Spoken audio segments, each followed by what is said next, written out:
This has got to be one of the worst condition Sega Saturns I've ever seen. I bought this Sega Saturn on eBay for £34, with the description saying, casing is broken and crushed in places, and one of the buttons has fallen out of the console, and the eject button is missing. So as you can see, the plastic is unrepairable and completely broken. There are marks all the way around the shell, the cartridge flap is jammed, parts of the plastic are melted, ports look very dirty, and if we look around back where the battery compartment is, we can see that the board is slightly bent. So with the majority of the issues now covered, let's begin the restoration. So the first thing we need to do is flip the Sega Saturn over, where we need to remove 5 Phillips head screws.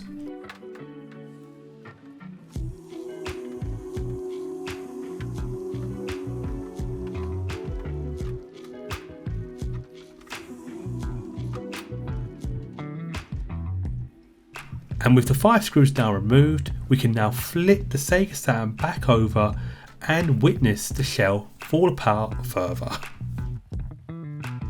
And with some struggle, let's now take off the top part of the shell.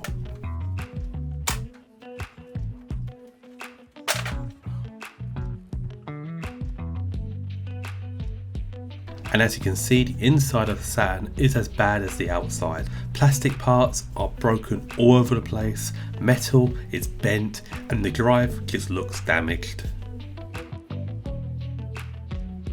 So the first thing I do is remove all the broken plastics.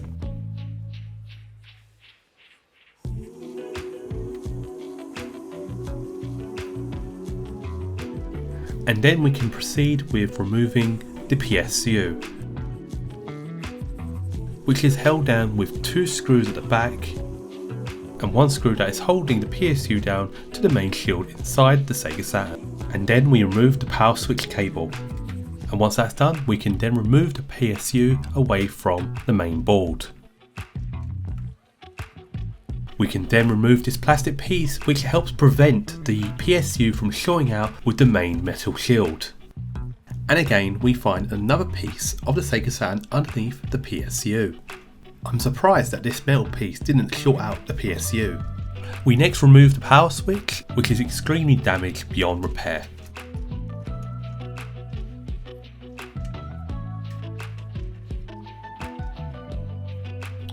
Next, we need to remove the CD drive. We first remove the 21-pin cable away from the main board, and then we remove the power cable. We then need to remove the ground strap, which we do by removing the screw, and then this will allow us to remove the disk drive.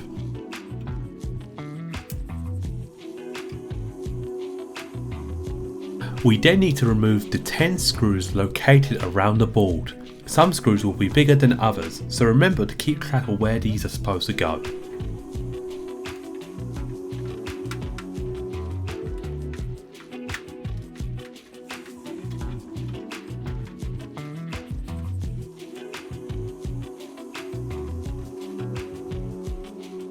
And with all the screws now removed, we can now remove the top shield. This will give us our first look at the Sega Saturn main board. We then remove the slide rail, and then remove the Sega Saturn main board,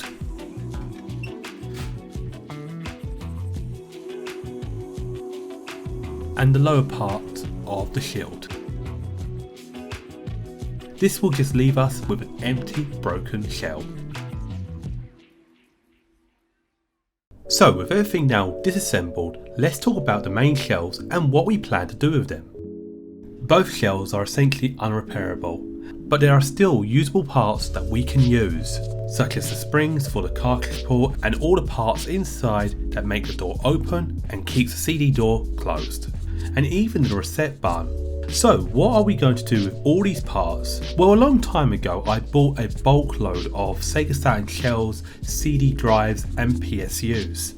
We're going to try and use these parts to make a new Saturn. Whether this will be successful or not, the project remains to be seen. So let's begin by using this empty original Model 2 shell.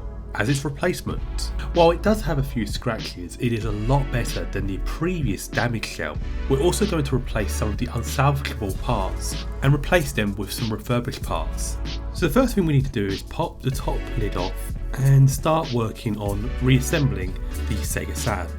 But first we need to make some repairs to the bottom shield, which has been bent, so I'll try and straighten it out with some pliers. This process took some time to do, and while not perfect, it is a lot better than what it was before. The next thing we're going to do is clean specific areas around the main board, such as the controller ports, the communication jack, AV port, cartridge port, and finally removing the old dead battery and cleaning the connectors inside. I also take the time to clean the pins which connect to the PSU and the connector for the CD drive. I am slightly concerned though of the noticeable bend in the PCB. The traces are still getting continuity. Whether this is the case under the chips remains to be seen. Anyway, let's put the system partly back together and see if the system works. So we now reinstall the main shield and the main Saturn board. Let's not forget to install a brand new battery. So we reinstall the slide rail, we then insert the top shield and reinsert all the screws around it.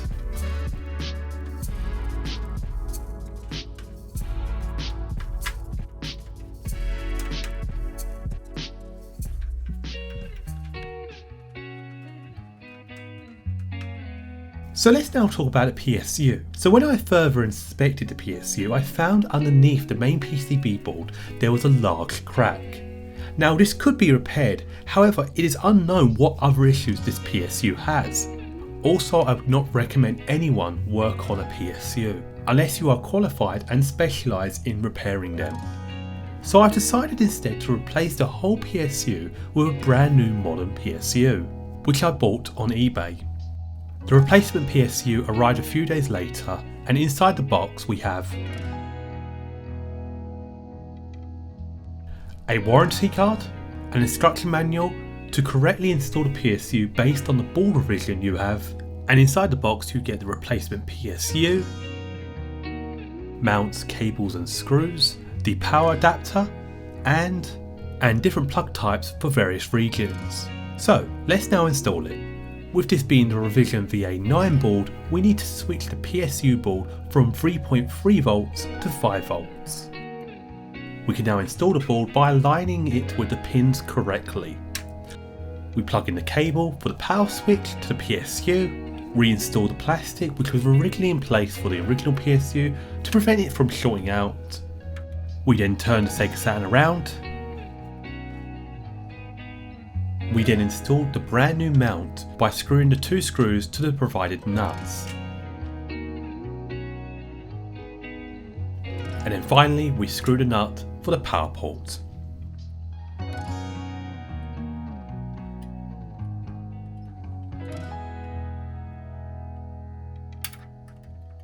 So let's now plug in the AV and the power cable into the Saturn, turn it on and see if there are any potential other issues that we need to sort out. And as you can see, the Sega Saturn just boots into a green screen. So we'll need to tear down the system. But before we tear down the system, let's check the voltages that we are getting from the PSU. And as you can see, we are getting normal readings. We are getting 8.8 volts on the 9 volt line, which is normal. And we are getting almost 5 volts on each of the 5 volt lines. So we'll need to tear down the system again to determine what the issue is.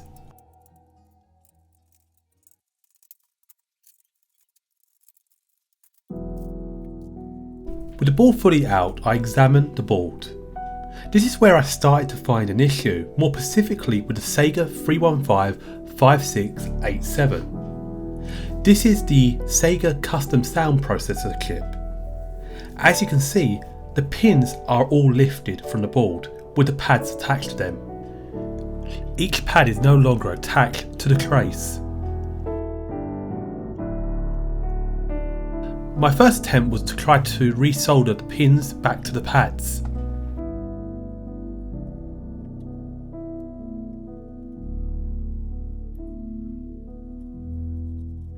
However, all the pads just fell off, causing this abomination. I then attempted to connect each of the pins with jumper wires and connect them to the corresponding vias. I put a brown wire in as all the vias were close together, and this was the only way really to prevent it from shorting out with the other wires. I then noticed that the chip next to the custom sound processor, which is the VDP2, also had pins which were lifted too. So then I soldered each pin back on all sides of the VDP2 chip, making sure they make a connection to the board.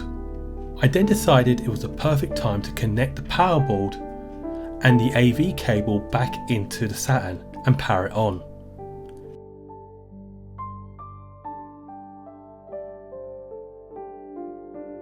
When powering on, as we can see, we are getting an image, but there is a problem. While we can choose a language option, the graphics for selecting the option is not being displayed. We are also still not getting sound from the system. And while we're able to navigate around the menus, there are graphical issues, as you can see. When the Saturn BIOS displays, the Saturn logo appears, but the graphics above it is missing. And we cannot proceed past this. I then decided to go onto a few Facebook console repair groups to ask for some advice regarding the graphical issues, which I got some fantastic comments which essentially confirmed the issue, which lies with the VDP2 chip no longer working. So unfortunately we've come to the conclusion that this Sega Saturn VA9 board is a no fix. And the reasons why is because when a specific chip like the VDP2 chip dies, it's basically impossible to continue on the repair, because the VDP2 chip is essential for almost all games on the Sega Saturn, and also, as you saw, the booting of the actual console itself. So if that specific chip doesn't work, the system will hang, and that's where we've come to. Now, we could go online and try and find a VDP2 replacement, but that is pretty much impossible because Sega released so many revisions of the Sega Saturn board up to VA15 in some territories, and I think up to VA13 in other territories. So there are 13 revisions, 13 to 15 revisions of the Sega Saturn board, and some chips were done differently. Some chips were integrated, like the SH2 at the end were integrated into one chip. So trying to track down a VDP2 chip is going to be an almighty task, and I've worked on many of these Sega Saturn boards to know that when something like the VDP2 chip dies, you have to kind of call it a day. And it's kind of similar to modern consoles. When the APU dies, well, you've just got to call it a day and just use it as a donor board. The other chips around and the other components around that board, you can use it for other boards. And this is probably going to be the same for this board, where if we do in the future come up with another Sega Saturn restoration that we need to do, there could be a component where, for example, like the RAM chips need to be replaced, and we can replace the RAM chips. We can.